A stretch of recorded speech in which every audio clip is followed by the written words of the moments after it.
Is the U.S. really a free trade country? The United States is often seen as the champion of neoliberal, free trade, capitalistic ideals in the world. Does it deserve or even want this moniker? Today we'll be looking past the headlines into real and complicated trade agreements, harmonized trade codes, and tariff rates in an uncomplicated way. This is Cheeseman Geopolitics. First, we need to start with some basic facts. The United States is the largest economy by real and nominal GDP, while measuring GDP by purchasing power parity puts it at number 2. It accounts for between 15% and 25% of the entire world economy, depending on which of these three measures are used. While the amount traded between the U.S. and the rest of the world is incredibly large, as a percentage, the U.S.'s GDP is primarily based on domestic production and services. This is true for many large countries, even if we see that maybe every toy is still made in China and every shirt we see is still made in Bangladesh or Vietnam. When looking at the big picture, we don't trade more internationally than we do domestically. In our world full of multinational corporations and jet-setting celebrities and billionaires, this is surprising to most. Now, when it comes to global trade, it's important to recognize that it's not a total free-for-all. There are global policies in place, multilateral agreements, and multilateral organizations that exist to police, regulate, and facilitate global trade. Even as many countries and people continually violate these day to day, the rules do exist and do matter, at least somewhat. Let's dive into these rules, but keep in mind I have simplified them somewhat so they're easier to understand. Exceptions to these do occur often. The World Trade Organization, established in 1995 after replacing the GATT, has 164 members, composing most nations in the world, although with some, most noticeably in the Middle East, Central Asia, and North Africa, only participating as observer nations. In general, the World Trade Organization's regulations act as default rules for all participating countries to trade together. If a country, let's say the U.S., has a tariff on a particular good, let's say tomatoes, then it will need to apply this tariff to all members of the WTO, that is, virtually all countries, equally. This policy is called the Most Favored Nation policy and is intended to facilitate simplicity and some level of fairness when it comes to importing and exporting goods. Now, the Most Favored Nation policy does have some limits. It is first limited by the concept of reciprocity, or in layman's terms, tit for tat. Basically, a country can forego the Most Favored Nations or MFN policy if it has justifiable reason for treating a country or set of countries differently. A great example of this is through free trade agreements, where 2 or more countries will come to an agreement to either lower or completely drop certain tariffs between each other to better facilitate trade. Usually in these agreements, both countries gain in certain ways from reducing tariffs, allowing their domestic producers to trade to other countries more easily, even if some domestic manufacturers lose due to increased foreign competition. There are also some free trade agreements where one country does not benefit economically from them, at least in a very clear, apparent way. Often these agreements are between one developed country and one or more developing countries, and are allowed as the developed country has a specific goal of fostering economic progress in the developing country or countries. But that is the big thing to take away. For reciprocity to be allowed as an exception, there needs to be valid justification. Now you may say, these are sovereign countries. Who polices them if they violate the MFN policies? In general, this would again be the World Trade Organization, which handles and judges over countless disputes between nations, deciding whether they have a good enough reason to violate MFN. One example of these disputes would be the countless disputes between France and the United States on whether each other subsidizes their domestic airline manufacturers, Boeing and Airbus, too much, violating MFN policies. If a country is seen to have violated the MFN policy, it may have to pay fines, compensate the affected countries, or be hit with a retaliatory tariff by all WTO members if it doesn't comply with the ruling. Still, it's worth mentioning that WTO disputes are long drawn-out affairs that many countries can skirt around by implementing and ending short-term tariff policies that are fixed by the time the disputes are settled. So now that we know the basics of how world trade is governed, emphasis on the basics, how is it standardized? If I'm importing chicken nuggets from Vietnam to Japan, how do I indicate that mine are dino-shaped and should be subject to different tariffs? Please note currently no country has a specific tariff targeting dino-shaped versus normal chicken nuggets. Well, Similar to the WTO, the WCO, or World Customs Organization, has put in place international standards for customs agencies around the world to follow to classify varying types of goods to ascribe tariffs to them. The classification is called the Harmonized System, or HS. This is a 6-digit code that identifies a product's chapter, heading, and subheading with each 2 digits. Now, from this harmonized system, countries add their own numbers afterwards to specifically differentiate tariffs on specific categories of classified products, making it more complicated. In the US, there are between 2 and 4 more digits after the HS codes to form HTS codes, which are American specific.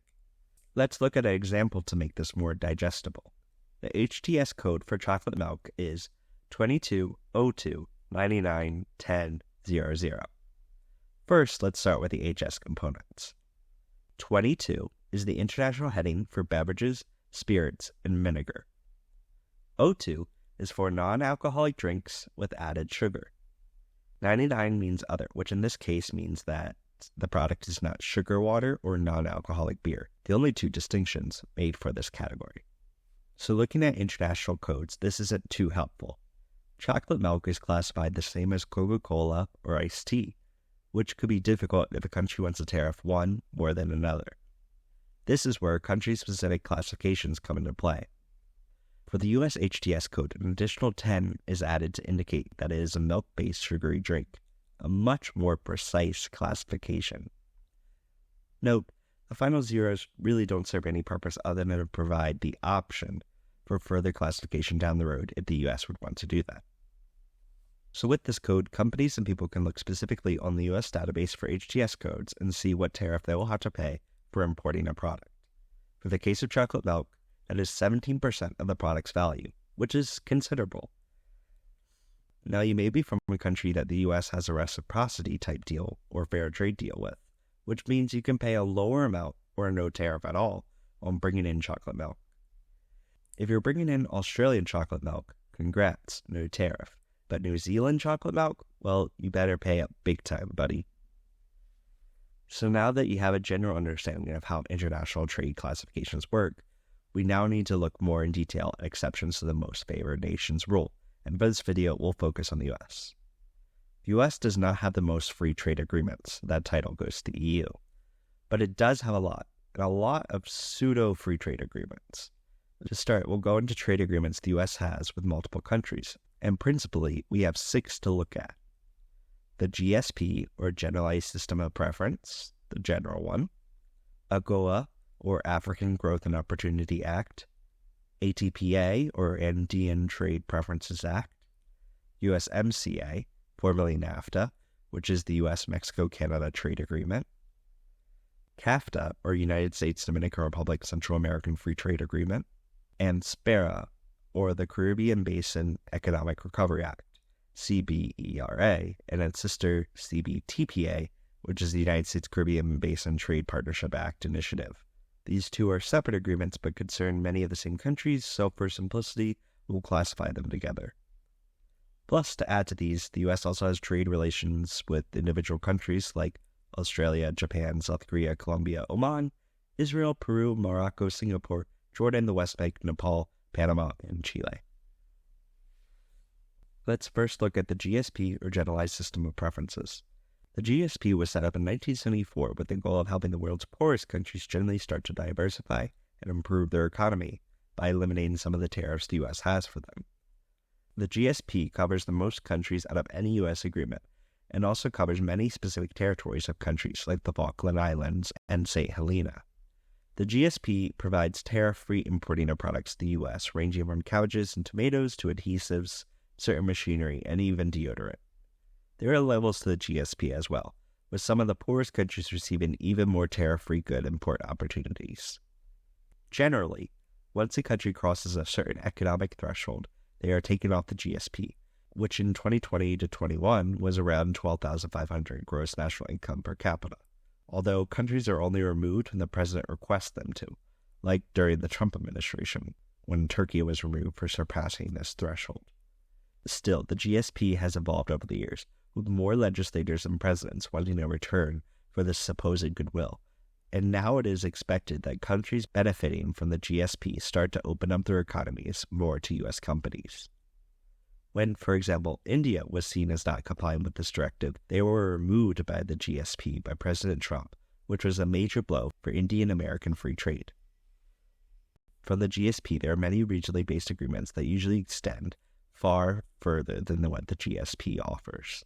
In Africa, the AGOA is crucial because it also cuts tariffs for auto parts and textiles and apparel. Out of all products, the U.S. has some of its highest tariffs on this apparel industry, and textiles are often a great way for poor countries to build their economies and leave poverty, so this is crucial in Africa. Still, AGOA is used as much as a stick as it is a carrot. For example, the Biden administration removed Ethiopia, Mali, and Guinea from the agreement as retaliation for supposed government overreach, anti-democratic behaviors, and human rights offenses. Rwanda has also been limited in the AGOA, with their textile industry crucially excluded from the agreement due to Rwanda's ban on importing second-hand clothing. I won't go into too much of the other agreements here, partly because there are plenty of other resources on the USMCA, but understand that they function much like the agreements already mentioned. Notably, the U.S. doesn't have free trade agreements with many of its largest geopolitical allies, like the UK and EU. While several politicians have tried to create agreements with them, disputes over large critical industries like car manufacturing and agriculture have derailed negotiations. So is the U.S. really a free trade country? We'll need to look at some more statistics. The U.S. is actually 0% tariffs on over 54% of all imported goods.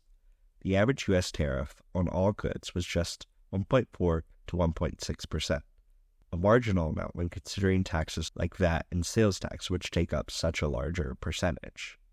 While the U.S. in recent years has moved away from aggressively pursuing free trade agreements to a large extent, the U.S. economy is incredibly free compared to the rest of the world. While there are some limitations, mainly when it comes to apparel, sugar, petroleum, domestic shipping, dairy, and beverages, tobacco, overall, the picture shows that the U.S., in general, is decently close to being a free trade country.